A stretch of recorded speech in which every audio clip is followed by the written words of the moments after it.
বাংলা সাহিত্যের ৫ জন কবিকে একত্রে পঞ্চপাণ্ডব বলা হয়, যারা কিনা রবীন্দ্র প্রভাবের বাইরে গিয়ে বাংলা সাহিত্যে আধুনিক কবিতার ধারা সৃষ্টি করেছেন এবং নিজেদের স্বকীয় বৈশিষ্ট্য ফুটিয়ে তুলেছেন। তো এই ৫ জন অর্থাৎ এই পঞ্চপাণ্ডব কবির নাম আমরা খুব কৌশলে মনে রাখতে পারি। দেখো, অমির বুদ্ধজীবন বিশু অথবা অবুঝ বিশু, একটি বাক্য মনে রাখতে পারি, অথবা অবুঝ বিশু এটাও মনে রাখতে পারি, একটি শব্দ একটি বাক্য।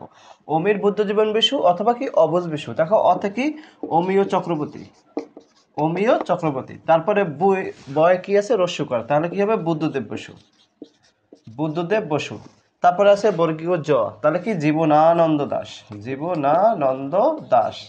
তারপর দেখো বয় রসিকের আছে বিষ্ণু দে, বিষ্ণু দে। আর শয় রস্যকার কি সুধীন্দ্রনাথ, সুধীন্দ্রনাথ। তাহলে অমির বুদ্ধজীবন বসু মানে কি অমিয় চক্রবর্তী, বুদ্ধদেব বুদ্ধদেব বসু, জীবনে জীবনানন্দ দাস, বিতে বিষ্ণুদেব, রস্যকারে সুধীন্দ্রনাথ দত্ত। অথবা অবুঝ বিশু, অমিয় চক্রবর্তী, বুদ্ধদেব বসু, জীবনানন্দ দাস, বিষ্ণুদেব, সুধীন্দ্রনাথ দত্ত। তো একটি বাক্য অথবা এই টেকনিকটা ফলো করে কিন্তু আমরা খুব সহজেই পঞ্চপাণ্ডবের নামগুলো আমরা স্মরণ রাখতে পারি।